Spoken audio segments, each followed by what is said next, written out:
Perkenalkan, nama saya Caca dari Semarang. Sebenarnya saya Kristen, Ustadz. Ahlan wa sahlan. Maaf Ustadz, sebentar.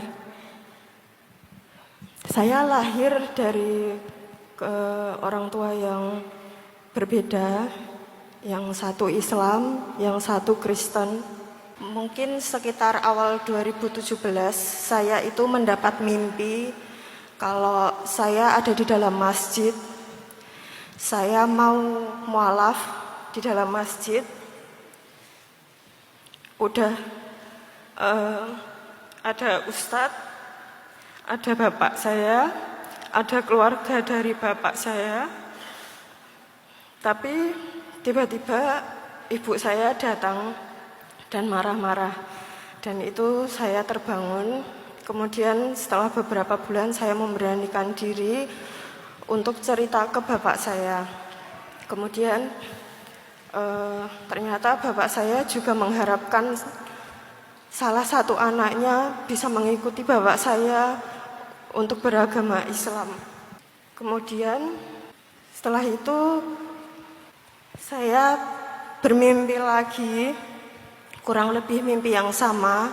Saya sudah ada di dalam masjid, sudah ada bapak saya, keluarga dari bapak saya, tapi sama ibu saya marah dan tidak mau kalau saya ikut dengan bapak saya.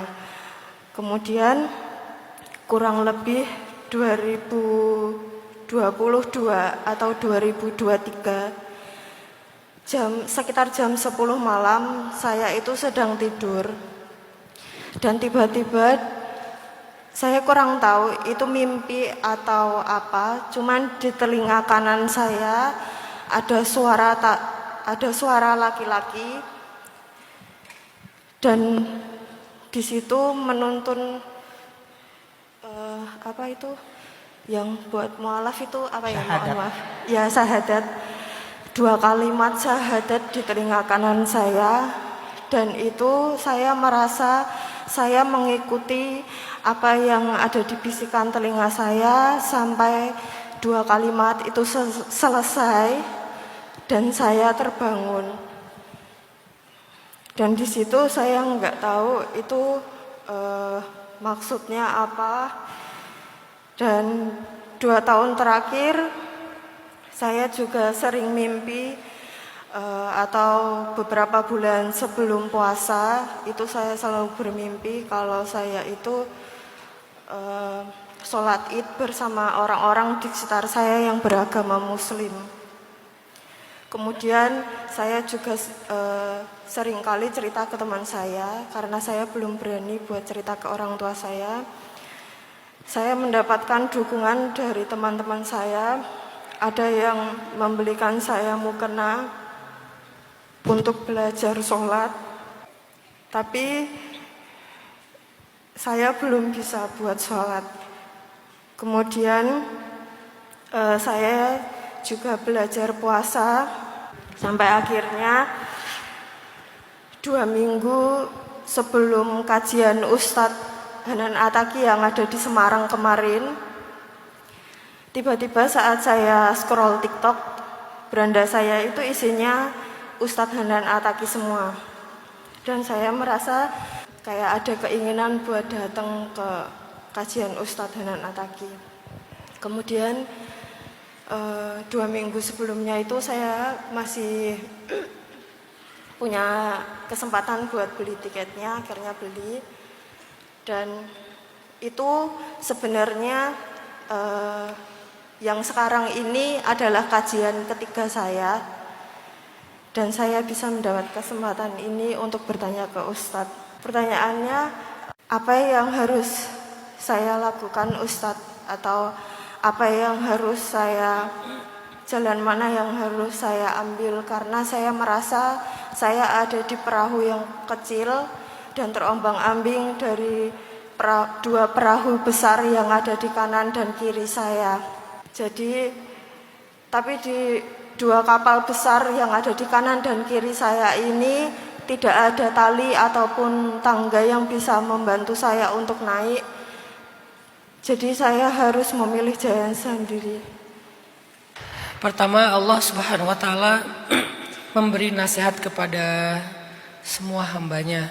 Kata Allah, la ikraha fid din.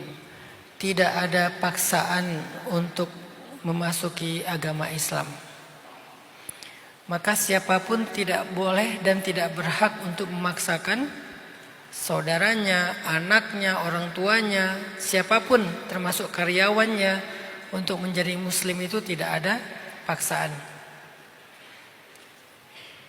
Karena Islam tidak diterima dengan paksaan. Islam diterima dengan kesadaran. Itu pertama Mbak Caca. Jadi Mbak Caca jangan pernah merasa terpaksa dan tidak enak.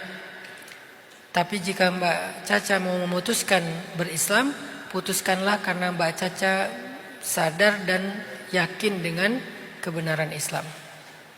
Dan tidak boleh juga ada yang memaksakan itu. Yang kedua,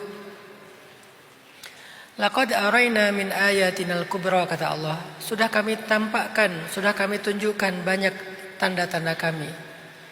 Mbak Caca itu sudah ditampakkan oleh Allah tanda-tanda, petunjuk-petunjuk agar Mbak Caca pulang kepada Allah. Tapi Allah tidak mau memaksakan. Allah hanya memberikan petunjuk-petunjuk untuk pulang. Tinggal Mbak Caca, bagaimana cara Mbak Caca membaca petunjuk-petunjuk itu.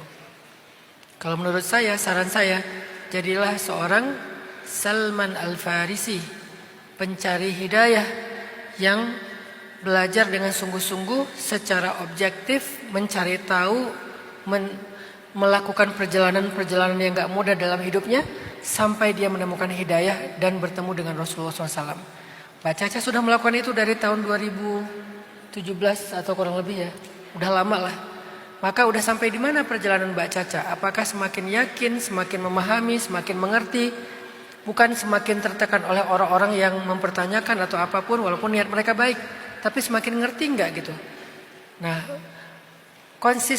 konsistenlah di perjalanan itu. Bahkan nanti kalau Allah takdirkan Mbak Caca converting to Islam, menjadi seorang muslim, jangan berhenti untuk melakukan perjalanan itu. Terus belajar, terus mendalami, terus mengenal Allah. Termasuk kita sebagai muslim juga sama. Kita di perjalanan yang sama, di jalan yang sama. Hanya ada yang di depan, ada yang di tengah, ada yang di belakang. Dan saling susul menyusul dalam kebaikan. Jadi Mbak Caca teruslah belajar, teruslah menggali, teruslah mencari tahu. Sampai Mbak Caca udah yakin, kapanpun itu, sekarang atau besok, maka putuskanlah karena keyakinan, karena kesadaran, bukan karena tertekan atau merasa terpaksa. Jadilah Salman Al-Farisi. Dan bacalah tanda-tanda yang sudah Allah berikan ke dalam kehidupan kita. Baik mimpi ataupun kondisi, semua itu tanda-tanda.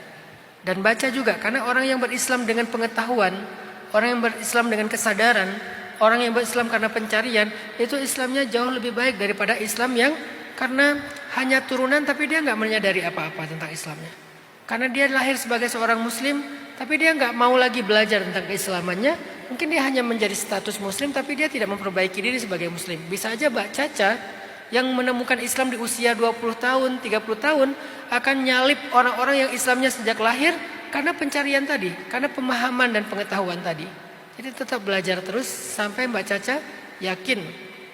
Tetap bertanya, tetap membaca ayat-ayat Allah, termasuk tadi misalnya ada konten-konten saya di FYP-nya Mbak Caca ataupun mungkin di scrollingnya Mbak Caca. Semua itu petunjuk-petunjuk untuk Allah tampakkan kepada Mbak Caca biar pulang kepada Allah. Tapi tidak ada paksaan. Yang terakhir, nanti Mbak Caca belajar juga dari Mus'ab bin Umair, seorang sahabat Nabi yang diuji setelah dia masuk Islam justru oleh ibunya.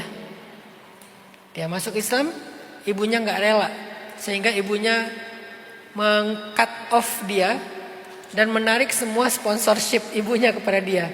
Yang tadinya dia punya pakaian yang halus, fasilitas hidup yang sangat baik, tiba-tiba ditarik semua sama ibunya.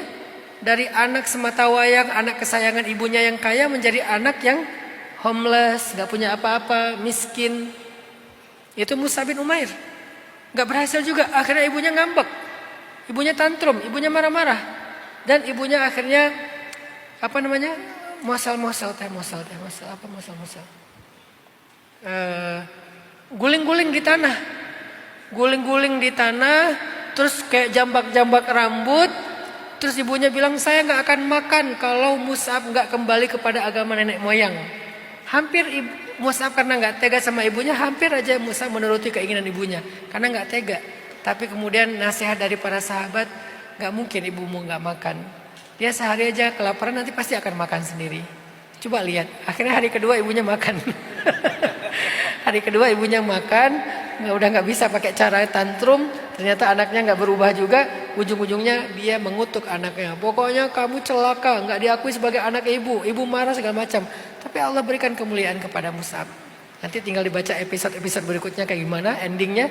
Yang jelas Mus'ab pernah diuji dengan ibu dalam keislamannya. Semoga itu bisa menjadi salah satu inspirasi buat Mbak Caca.